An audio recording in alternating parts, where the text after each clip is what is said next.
ఓ planning, ఓ పద్ధతి, ఓ vision. అబ్బబ్బబ్బబ్బా super ఉందండి. జంపరమే బంపర్ అనాల్సిందే మరి తప్పకుండా. వంట బాధ్యతని తన 2 భుజాల మీద వేసుకున్న మా పెద్దన్న సాహసం అనే చెప్పాలి. Anyway wish all the best. Hello guys, welcome to my channel ముచ్చట్లు విత్ చేబ్రోల్ అమ్మాయి. స్టార్టింగ్ లో గ్లిమ్స్ చూసావు కదా, వీడియో అంతా ఫన్నీగానే ఉండిపోతుంది కాబట్టి వీడియో లాస్ట్ వరకు చూసి ఫుల్ గా ఎంజాయ్ చేయి. మ్యాటర్ ఏంటంటే ఇవాళ ఇంట్లో పేరెంట్స్ ఎవరు లేరనమాట. అంటే వేరే ఫంక్షన్ పని మీద వాళ్ళందరూ ఊరికి వెళ్ళారు. సో ఇంకా మేము, మా 2 అన్నయ్యలు, ఇంకొక అన్నయ్య, నేను ఉన్నాం.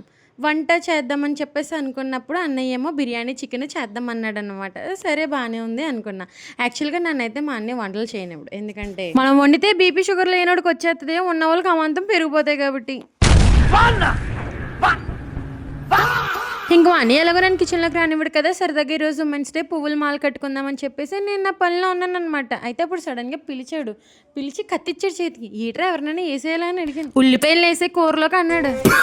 సర్లే మనలో ఏదో ఒక టాలెంట్ ఉందని గుర్తించి అట్లీస్ట్ వెజిటేబుల్స్ అయినా కట్ చేయమన్నాడు రా బాబు అని చెప్పి నేను నా పనిలో నిమగ్నం అయిపోయాను. ఇంకా వెజిటేబుల్స్ కట్ చేసిన తర్వాత బిర్యానీ ప్రాసెస్ స్టార్ట్ చేస్తాం అనమాట. చూద్దాం రండి. నేనైతే కట్ చేసిన కొత్తిమీర, పుదీనా తీసుకొని అలా కిచెన్లోకి ఎంటర్ అయ్యాను అనమాట. ఇక్కడ మా అన్ని కావాల్సిన ఇంగ్రీడియంట్స్ అరేంజ్ చేసుకున్న విధానం చూసి నాకు రావు రమేష్ గారి డైలాగ్ గుర్తొచ్చిందనమాట. ఓ పద్ధతి, ఓ ప్లానింగ్, ఓ విజన్. మాత్రం కన్ఫ్యూజ్ పడకుండా కావాల్సిన ఇంగ్రీడియంట్ తీసుకొని మిక్సీ గిన్నెలో వేసేసి వీడియోని పాజ్ చేసుకుంటున్నాడు. ఎందుకంటే వీడియో రన్ అయిపోతే మళ్ళీ ఏదో ఒక ఐటమ్ మిస్ అయిపోతాం కదా.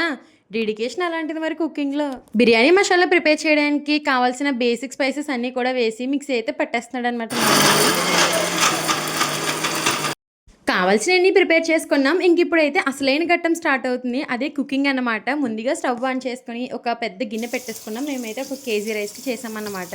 ముందుగా స్టవ్ ఆన్ చేసి బాండి పెట్టుకుని ఒక 2 టేబుల్ స్పూన్స్ గీ వేసాము. తర్వాత కొద్దిగా ఆయిల్ వేసుకున్నాం. ఇంకా తర్వాత కట్ చేసుకున్న వెజిటేబుల్స్ వేసి కొద్దిగా కాజు కూడా వేసాము. మేము వండేటప్పటికే టైం 12 అయిపోయిందని చెప్పి మా అన్ని 2 చేతులతోనే అటువైపు కర్రీ, ఇటువైపు బిర్యానీకి ప్రిపేర్ చేసేస్తున్నాడు. ఇప్పుడు మాకు అసలైన పెద్ద ఘట్టం ఏంటంటే ఆ బిర్యానీ వాటర్లో ఉప్పు సరిపోయిందా లేదా. బేసిక్గా ఒకరే వండారనుకో ఒక 2-3 టైమ్స్ చూసుకొని సాల్ట్ అడ్జస్ట్ చేసుకుంటారు.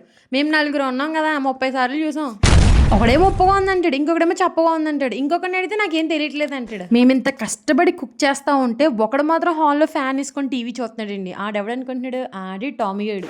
మరి టామీగాడు రియాక్షన్ మీరు కొట్టుకొని నామే పడ్డారేంటి అన్నట్టు ఇచ్చాడు కదా. ఇంకా బిర్యానీ వాటర్ అయితే మరుగుతుంది. మనమైతే రైస్ వేసేసుకోవాలన్నమాట. ఇంకా అందరం ఒక డిసిజన్ అవుతుంది, తక్కువ ఎక్కువ ఓకే సరిపోయిందని ఒక మాట అనుకున్నాము. ఇంక ఇప్పుడు అందులో రైస్ వేయాలి. అయితే ఆ రైస్ నాతోనే వేయించడం అన్నయ్య. ఎందుకనంటే మళ్ళీ ఏదైనా తేడా కొట్టింది అనుకో, ఇంక ఇది వేసింది అందుకే అని చెప్పి నామే తోసేచ్చు కదా ఈజీగా. ఎప్పటి నుండో వస్తున్న ఆచారం అది. అలానే అన్నల చేతుల్లో చెల్లెలు బలైపోతూ ఉంటారు. ఏం చేస్తాం.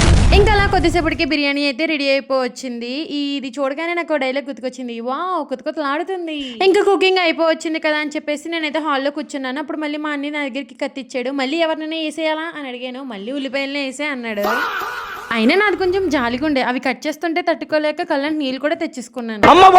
మన మీమ్ లాంగ్వేజ్ లో చెప్పాలంటే ఉల్లిపాయలు కట్ చేస్తే కంటతడి పెట్టుకునేదాన్ని. నన్ను పట్టుకుని యాటిట్యూడ్ అంటున్నారు బ్రో. ఏం చేస్తాం. బిర్యానీలో ఆనియన్స్ లేకపోతే తిన్నట్టే ఉండదు. అందుకే నేను చక్కగా రింగ్ ఆనియన్స్ ప్లస్ లెమన్స్ అయితే కట్ చేసేసాను. ఇంకా ఇవి వచ్చేసి రైతాలోకి అనమాట. ఉల్లిపాయ, పచ్చిమిర్చి, క్యారెట్, చిక్కటి గడ్డ పెరుగులో కూసంత సాల్ట్ వేసుకొని బాగా కలుపుకున్నాం అనుకో, మీరు కూడా మన బాబాయ్ లాగా అబ్బా సూపర్ అండి జంపర్మే బంపర్ అంటారనమాట. ఈ లోపు మా మావయ్య హారీ ఈ రోజు ఉమెన్స్ డే కదా నీకోసం చిన్న సర్ప్రైజ్ తెచ్చాను అన్నాడు. ఏటో అనుకుని వచ్చేసాను. తీరా చూస్తుంది స్వీట్ హాట్ బాక్స్ అనమాట.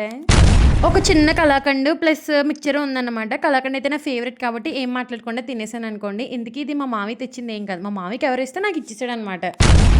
అవన్నొద్దు పాయింట్కి రా అన్నట్టు. ఏదైతే ఏంటి మనకి తినడం ఇంపార్టెంట్, అందులోని కలాకండ్ వదులుతాం ఏంటి అన్నీ నోట్లో ఇస్తామన్నమాట. అలా కరిగిపోయింది. మీ అందరికీ కూడా హ్యాపీ ఉమెన్స్ డే. ఓన్లీ లేడీస్కే భయ్యా, లేడీస్కే. ఏదో ఫ్లోలో వచ్చింది అందరికీ అని. Okay don't take it serious. ఎలాగైతే నీ పేరెంట్స్ ఇండియర్ లేనందుకు ఉమెన్స్ డే సండే రావడంతో మా అన్నయ్యలతో కలిపి ఒక మంచి మెమరబుల్ డే ఎక్స్పీరియన్స్ చేశాను. ఎంతైనా అప్పుడప్పుడు ఇలాంటి జరుగుతూ ఉండాలి. అప్పుడే కదా మనకి కూడా కంటెంట్ వచ్చేది. మనం వ్లాగ్స్ తీసుకోవడానికైనా చెప్పుకోవడానికైనా ఉండాలి కదా మరి. ఇందుకే ఈ ఫన్నీ వ్లాగ్ నా ఫామ్ మూమెంట్స్ ఎలా ఉన్నాయి కామెంట్ చేయండి. అసలు మర్చిపోవద్దు లైక్ చేయడం, సబ్స్క్రైబ్ చేయడం. మీ సిబ్లింగ్స్ లో మీకు కూడా ఇలాంటి ఫామ్ మూమెంట్స్ ఉంటాయి కదా, అవేంటి కామెంట్ చేయండి. ఉంటానే మరి బాయ్.